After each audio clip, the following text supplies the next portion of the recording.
Welcome to Essential Think. As you and everyone else on the planet already know, using social media has been a part of our culture for a long time now, and if by some chance, let's say a global pandemic, you've been locked inside your house, you could be more inclined than ever to use social media excessively. That's why this is an excellent moment to do a social media detox, and there is a whole list of reasons why everyone should try it, at least once. Social media platforms like Facebook or Instagram allow us to share ideas, moods, photos, and even some of the most significant events in our lives that were previously only known to us and maybe some of our closest friends and family. However, as much as you expose your own life online, you also gain insight into other people's lives in equal measure. As you scroll down your newsfeed, you can experience a wide range of feelings. Your computer or smartphone has the ability to bring you pleasure or a different point of view or a healthy debate. It has the potential to connect you with real people and make you feel less isolated. Nevertheless, it also has the power to cause jealousy, envy, make you feel self-conscious, and even push you into cynicism and despair. It's a real mixed bag of emotions, and all too frequently we really dislike what we get out of it. So there's a lingering question that needs to be answered here. Why can't we take a break when social media is no longer enjoyable?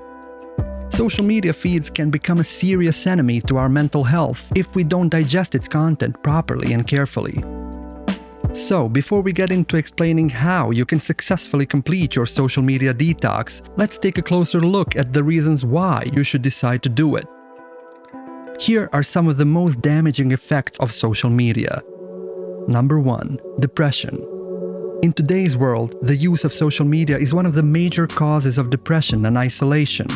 Experts claim that communicating with people over your devices, such as your smartphone, can lead to frequently incorrect perception of the physical and psychological features of other people, which essentially means that we might make wrong assumptions about our online friends. Their appearance, social class, education, honesty, integrity, and a variety of other qualities.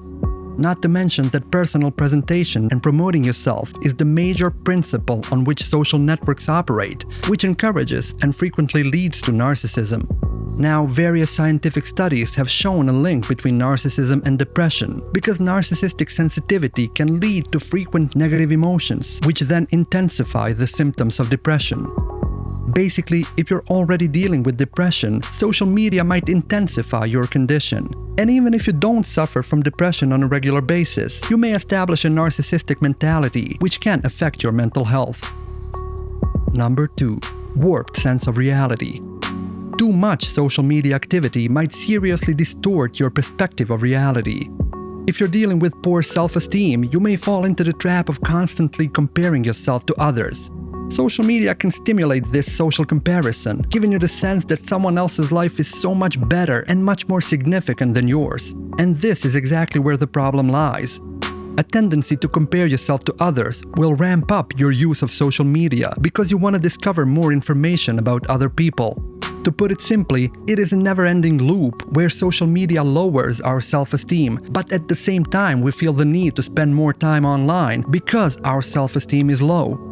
And social media companies certainly don't shy away from exploiting this weakness, because their main interest is to keep us on their apps and websites as frequent and as long as possible, because that way they make more money. Number 3. Alienation. Are you familiar with the type of situation where you go out for a coffee with your buddies and 15 minutes later everybody's staring at their phones and checking their social media apps? Unfortunately, we live in a world where this issue of hanging out with someone without establishing a true connection with them is becoming the norm. We go out to have a good time, but it seems that the celebration isn't complete until we upload 200 photos to our Instagram. We've become more concerned with the artificial stuff and the way we look than the interactions with other people.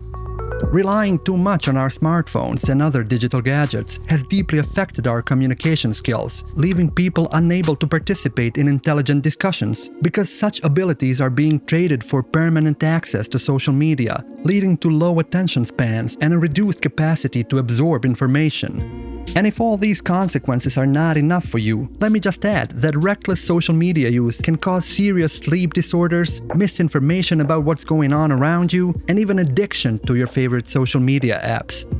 which is more than enough to motivate us to start a journey of social media detox. But just in case you're still on the fence on this one, here's a few simple questions you should ask yourself. Do likes and comments on social media affect the quality of my day? Do I keep in touch with my friends through social media instead of meeting them in real life? Do I feel unfulfilled if I haven't posted anything in a long time? If your answer to these questions is yes, then you need to take a break and start your social media detox by following these 5 important steps. Step number 1. Reduce the amount of time you spend on social media. Okay, you need to do this one in stages. Don't forget that you're dealing with a type of addiction, so proceed with caution.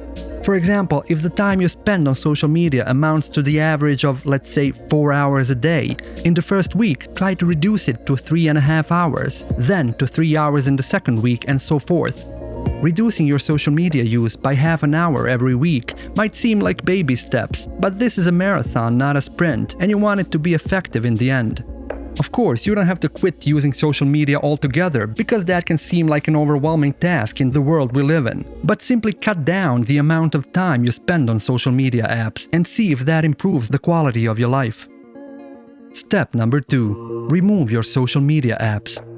Yes, I know this is a tough one, but try this. Remove all social media apps from your phone and then bring back the ones that really hold value for you. For example, the ones you need for work or the ones that are crucial for staying in touch with your family and friends. Everything else can and should stay out of your phone. Here's a small guide to properly doing this.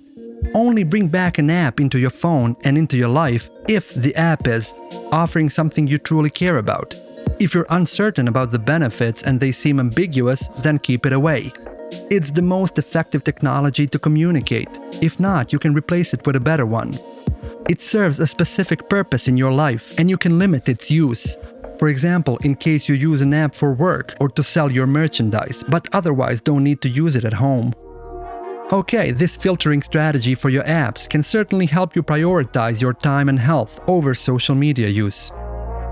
Step number 3. Just do something else. Simply put, if you find yourself looking at your phone every hour of every day, just put it down.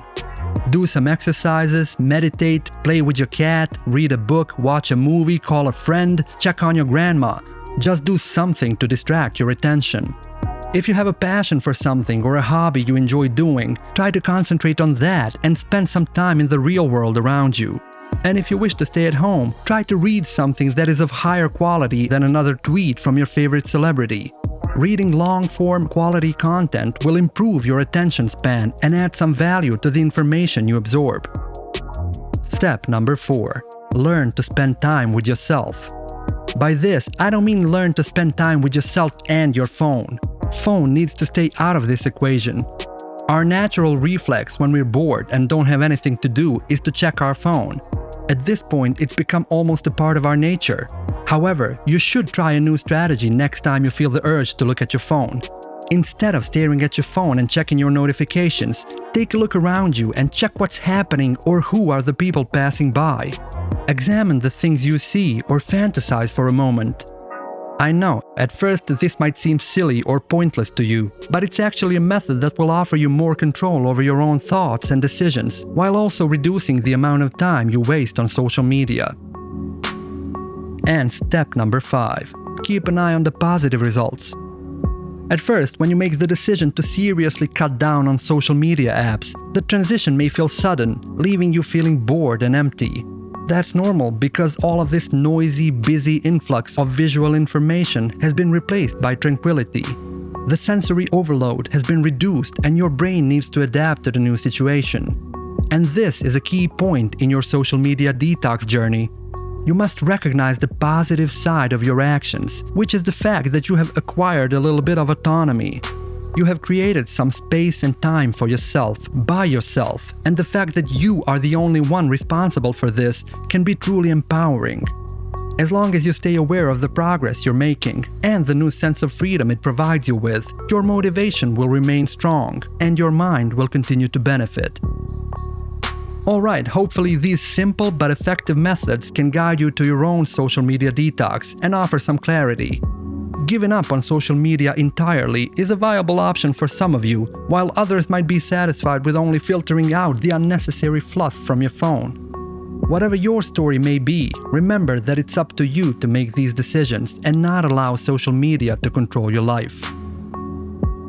And before we say goodbye, I'd like to recommend a video that explains how social media affects our relationships. So, click the video you see on your screen right now. Thank you so much for watching, stay safe, and see you next time.